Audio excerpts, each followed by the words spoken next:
ஆப்கி அதாலத்ல film star Kajol மீது உள்ள அடுத்த குற்றச்சாட்டு என்னன்னா இவங்க மிகப்பெரிய சோம்பேறி. கஜோல், நீங்க 25 வருஷமா மக்கள் மனசுல இடம் பிடிச்சிருக்கீங்க. மக்களுக்கு உங்களை ரொம்பவே பிடிக்குது. உங்க மேல அன்பை பொழியறாங்க. உங்களுக்கு நிறைய அவார்ட்ஸ் கிடைச்சிருக்கு, நிறைய பாராட்டு கிடைச்சிருக்கு. ஆனா நீங்க ரொம்ப கம்மியா தான் வேலை செய்றீங்க. வேலை கம்மியா தான் பாக்குறேன்.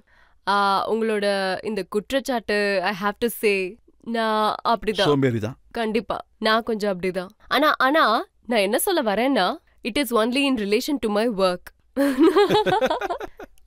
எனக்கு என்ன தோணும்னா, நான் ஐ டோன்ட் திங்க் நான் உங்க ஃபேமிலில எல்லாரும் சொல்றாங்க, உங்க ஹஸ்பண்ட் சொல்றாரு, உங்க அம்மா சொல்றாங்க வேலைய பாருன்னு, பசங்க கூட சொல்றாங்க வேலைய பாருங்களேன்னு. ஆமா, என்ன வேலை பார்க்க சொல்லி அவங்களும் சொல்றாங்க. ஆனா எனக்கு என்ன தோணும்னா, ஒருவேளை நான் வேலை பார்க்கறதா இருந்தா ரொம்ப சிறந்த வேலையா இருக்கணும், இல்லைன்னா பண்ணக்கூடாது. யூனோ, அண்ட் ஃபார்ச்சுனேட்லி கடவுள் எனக்கு ஃபைனான்சியல் எபிலிட்டிலாம் கொடுத்துருக்காரு. அதனால எனக்கு I don't have to work. நான் வேலைக்கு போகணுங்கிற அவசியமே இல்லை, நான் வேலை பார்க்கணுன்ற தேவையே இல்லை. So I think if I have to work, I want to do films that are that I want to be there 100%. நான் உங்களுக்கு ஆப்ஷன் கொடுக்குறேன். கதர் ரொம்ப நல்ல படம், அது ஒரு சூப்பர் ஹிட் படம். உங்களுக்கு அதுல ரோல் ஆஃபர் பண்ணிருக்காங்க, ஆனா நீங்க பண்ணல.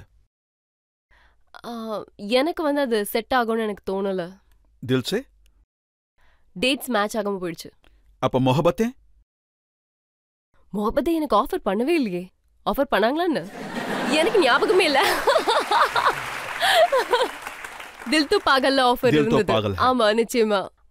ஆனா அப்ப தில் தோ பாகல் எனக்கு ஆஃபர் கொடுத்தப்போ எனக்கு அந்த என்னோட ரோல் அவ்வளவு இம்பார்ட்டண்டா இருந்த மாதிரி தெரியல.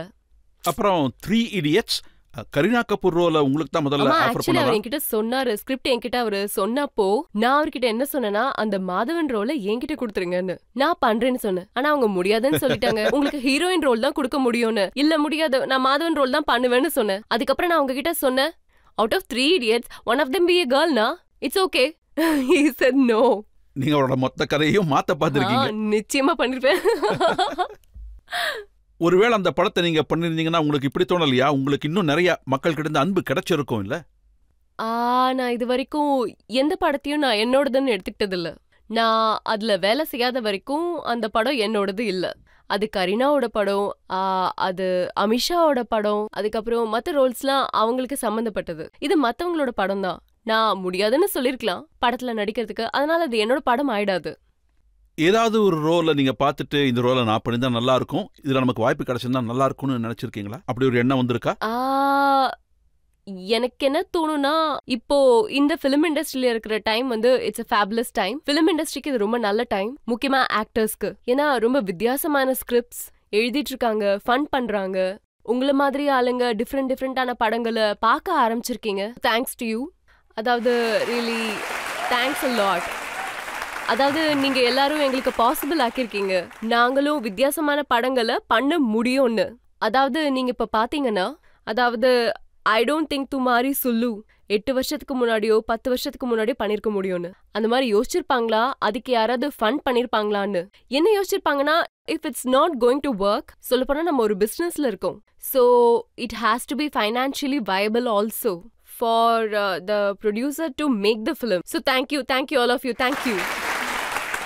இதுக்கு முன்னாடி இருந்த காலகட்டத்துல இவ்வளவு ஃப்ரீடத்தோட வேலை பார்க்க முடியாது, ஏன்னா இவ்வளவு எக்யூப்மெண்ட்ஸ் எல்லாம் இருந்தது இல்ல.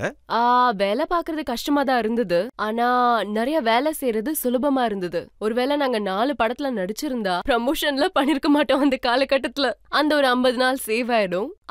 அப்புறம் யூனோ படங்கள் பண்ணிட்டு இருந்தோம், ஆனா ஃபெசிலிட்டிஸ் இல்ல. வேனிட்டி வேன்லாம் இருந்தது இல்ல. ஐ திங்க் கூலர் கூட அப்ப இல்லன்னு நினைக்கிறேன். ஜஸ்ட் ஒரு ஃபேன் மட்டும் இருக்கும்.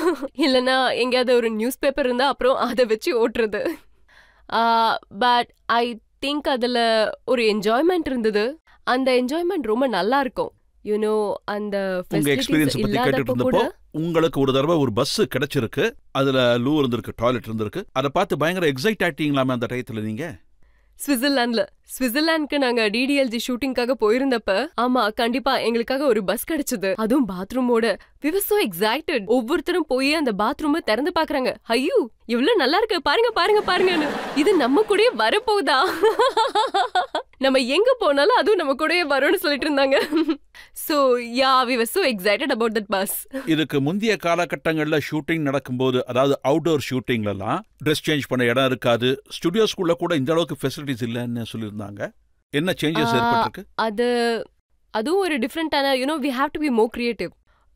ஒருவேளை எங்கேயும் சேஞ்ச் பண்றதுக்கு இடம் கிடைக்கலன்னா வெறும் 4 ஷால் அதை பிடிச்சிட்டு அப்படின்னு இல்லைங்க, ஏதாவது ஒரு மூலையை பார்த்து காட்டுக்குள்ள உள்ள போயிடணும். பழைய படத்துல எல்லாம் காட்டுவாங்கல்ல, தூரமா காட்டுக்குள்ள போயிட்டாங்கன்னு, காட்டுக்குள்ள போய் மலைக்கு பின்னாடி ஒரு ஏதாவது ட்ரெஸ் சேஞ்ச் பண்ணிட்டு வருவோம். வாழ்க்கையில நிஜமாவே ஒருவேளை அதனால தான் நீங்க ரொம்ப லேசி ஆயிட்டீங்களோ? இப்ப இந்த அளவுக்குலாம் யாரு கஷ்டப்பட்டு செய்யறதுன்னு. ஆனா அதுக்கப்புறம் வேனிட்டி வேன்ஸ்லாம் வந்துருச்சு. அப்படி இருந்து நான் ஒன்னும் பெருசா வேலை பார்க்க ஆரம்பிக்கல. எனக்கு என்ன தோணுதுன்னா, இன்னமும் நான் 25 வருஷம் முடிஞ்சிருக்கு. Nearly 35, nearly I would have done 35 films or 36 films like that. But I think நான் ரொம்ப குறைவான படங்கள் பண்ணிருக்கேன். அதனால எனக்குள்ள ஒரு உற்சாகம் இருக்கும், எனக்குள்ள படங்கள் பண்றதுக்கு and to work, I think. படங்களை தவிர போட்டோ ஷூட் பண்றதா இருந்தா, அட கடவுளே இது வேறையான்னு கேப்பீங்களாமே? ரொம்ப பெயின்ஃபுல். எனக்கு இந்த போட்டோ ஷூட்ஸ்லாம் பிடிக்கவே பிடிக்காது. அதனால நான் அதுக்காக ஒரு பதிலை கண்டுபிடிச்சு வச்சிருக்கேன். That I was made for a movie camera. Not a still camera. I was made for a movie camera. அதுல நீங்க என்னோட எக்ஸ்பிரஷன்ஸை எப்படி வேணாலும் கேப்சர் பண்ணிக்கலாம். என்னோட கையை ஆட்டும் போது, நான் பேசிட்டு இருக்கும் போது, it's really difficult to pose for a still camera. Yeah, really. அப்ப எந்த வேலை பார்க்கிறது தான் உங்களுக்கு சுலபமா இருக்கும்? எது பண்ண சுலபமா இருக்கும்னு சொல்றீங்களா? ஐ திங்க் ஸ்டாண்டிங் பண்ணிட்டு ஆக்டிங் பண்றது ரொம்ப சுலபமா இருக்கும். ஆனா அதுக்காக மேக்கப், முடி, தலையெல்லாம் சரி பண்ணணும், டிஃப்ரெண்டான டைட் ஃபிட்டிங் ட்ரெஸ் எல்லாம் போட வேண்டியது இருக்கும். ஸோ அது கொஞ்சம் கஷ்டமா இருக்கும். ஐ திங்க் ரொம்ப சுலபமான விஷயம் நான் கேமரா முன்னாடி நின்று ஆக்டிங் பண்றது. காஜோல் ரொம்ப நேச்சுரலான ஆக்டர். இது வரைக்கும் உங்க ஸ்டைல தான் நீங்க ஃபிலிம் இண்டஸ்ட்ரியில வேலை பண்ணிருக்கீங்க. ஆனா மக்கள் மனசுல இதை பத்தி கூட நிறைய கேள்விகள் இருக்கத்தான் இருக்கு. கேள்வி கேட்கலாம். நிறைய அவார்ட் ஃபங்க்ஷன்ஸ்லாம் நடக்கும். அங்க நீங்களும் அஜய் சாரும் அவ்வளவா போறதே இல்லையே? நான் ஷோக்ல போயிட்டு தானே இருக்கேன் ஆக்சுவலி. ஆனா அஜய் சார பெருசா பார்த்ததே இல்ல. ஆனா அஜய் சார் போக மாட்டாரு. ஆனா நான் தான் இருக்கேன்ல. Better Thank you madam. என்ன அனுப்பிச்சு வச்சிருவாரு. நீங்க நிறைய ரோல்ஸ் பண்ணிருக்கீங்க. ஆனா உங்களுக்கு நீங்க பண்ணதுலயே உங்களுக்கு பிடிச்ச ரோல் எது? நீங்க ரொம்ப கஷ்டமான கேள்வி கேட்டிருக்கீங்க. ஆனா எனக்கு என்ன தோணுதுன்னா, ஒரு ஆக்டரா என்னால ஒருத்தங்களை சிரிக்க வைக்க முடியும்னா, ஒரு ஸ்கிரீன்ல எனக்கு தெரிஞ்சு அதுதான் ரொம்பவே கஷ்டமான வேலைன்னு நினைக்கிறேன். மக்களை அழ வைக்கிறது ரொம்ப சுலபமான விஷயம், அவங்கள சிரிக்க வைக்கிறது தான் கஷ்டமான விஷயம்.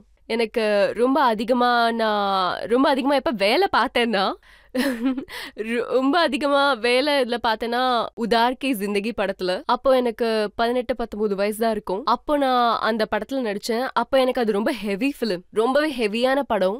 அதுல ரொம்பவே அழணும். அதுக்கப்புறம் பெரிய பெரிய டயலாக்ஸ்லாம் பேசணும், எமோஷனல் சீன்ஸை நடிக்கணும். ஆனா இப்போவும் நான் அந்த படத்தை பார்த்தேன்னா எனக்கு அதுல என்னோட உழைப்பு நல்லா தெரியும். அந்த ஒரு ஃபீல் ஆமா, அதை பார்த்தாதான் எனக்கு ரொம்ப கடுமையா உழைச்சிருக்கேன்னு தோணும். நீங்க கேட்கலாம். இப்போ உங்களுக்கும் கரண் ஜோஹர் சாருக்கும் ஃப்ரெண்ட்ஷிப் எப்படி போயிட்டு இருக்கு? அத பத்தி தெரிஞ்சுக்கலாம். யாரோட? கரண் ஜோஹர். ஆமா மேடம், அவர்தான். Everything is absolutely fine.